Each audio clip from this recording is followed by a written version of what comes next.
Bueno, sin ninguna duda fue un proceso muy hondo dentro mío y muy coherente también, porque en realidad yo llego a la narración oral a través de una inquietud personal que tenía que consistía en poder testimoniar mis vivencias de muchos años.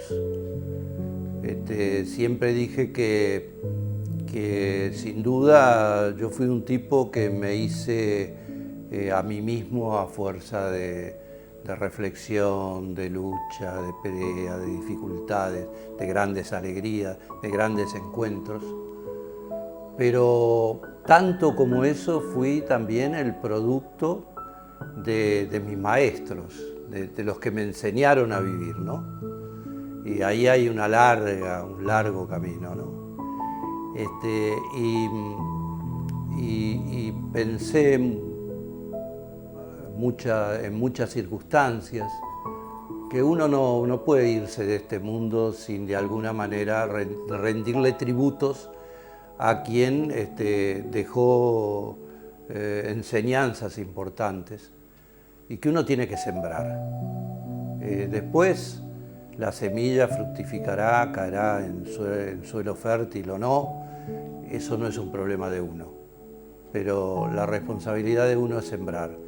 Y en mí sembrar, además de la actitud personal en cada una de las instancias de la vida, es testimoniar. Y yo sentí que mi vida había sido cruzado mucho por la palabra. Generalmente me comuniqué más con la gente a través de la palabra. Toda mi vida escribí, me encanta lo visual, pero lo oral es lo que de alguna manera me permitió llegar al alma del otro y también desde la palabra del otro llegar al alma mía.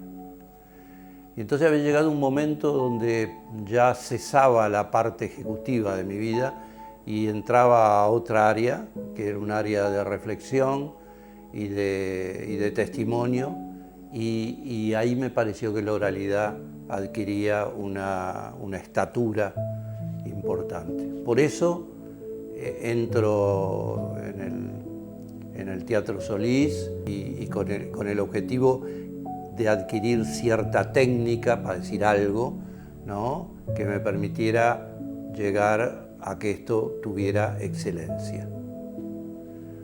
Y en ese camino, mientras estaba haciendo todo eso, un día sentí que el planteo que hacía una muchacha que yo había conocido, porque creo que tú estabas en el curso posterior al mío, no anterior sino posterior, y te había escuchado narrar alguna vez, ¿no? Estoy hablando de Gabriela Tornin, aunque ustedes ahora no la vean, ella está ahí, y de repente tú haces la propuesta de que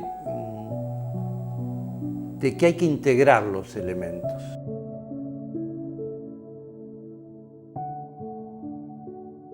Y en tu propuesta yo sentí que ahí había algo interesante. Tengo que reconocer, al principio lo que me llamó la atención fue la posibilidad de ligar la oralidad con el títere.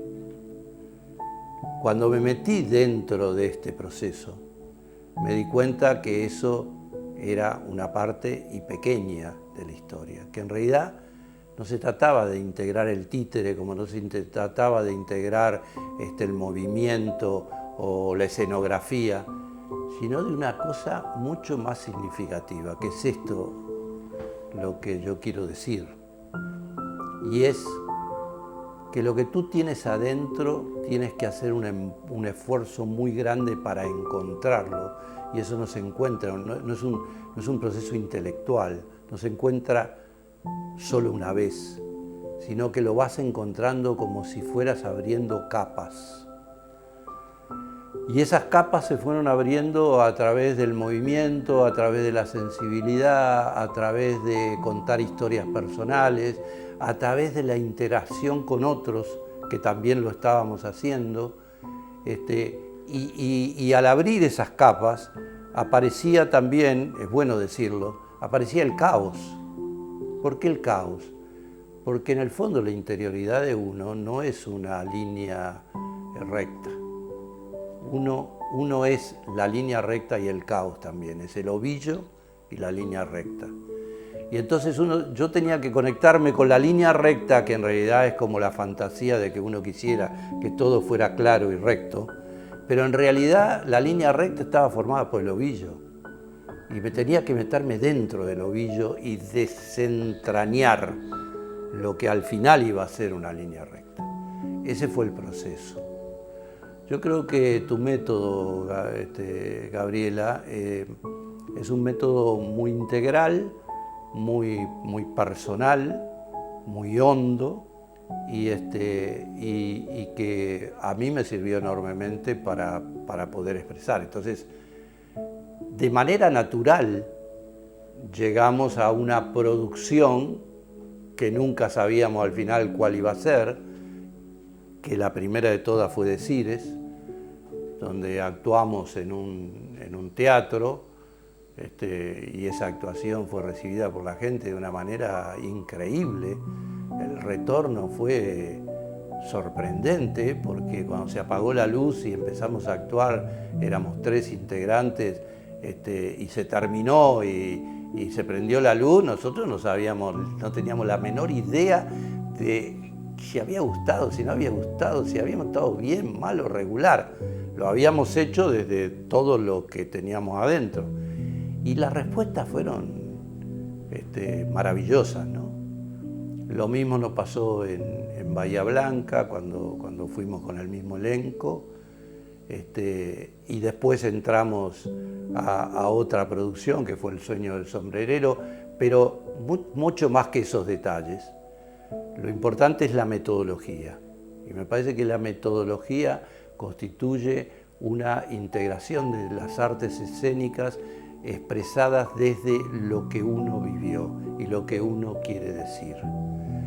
Y eso es válido para quienes nos hemos dedicado a esto, como para quien no nos dediquemos a esto, ¿no? Para una persona que realmente lo que quiere hacer es bucear en su interioridad, ¿no? Y que ese buceo pueda expresarse de alguna manera. De repente se expresan las palabras, de repente, como ocurrió también, se expresa en una arcilla, ¿no? O se expresa en el bordado de un vestido, o se expresa como fue Alicia, la creación de Alicia, esa cosa etérea que apareció y que uno le parecía tan real, ¿no? Y era un muñeco que había sido creado con las manos de los que habíamos participado en este proceso.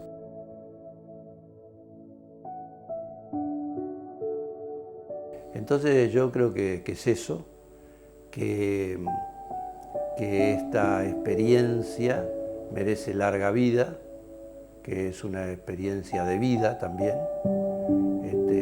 y que todos podemos narrar cosas magníficas.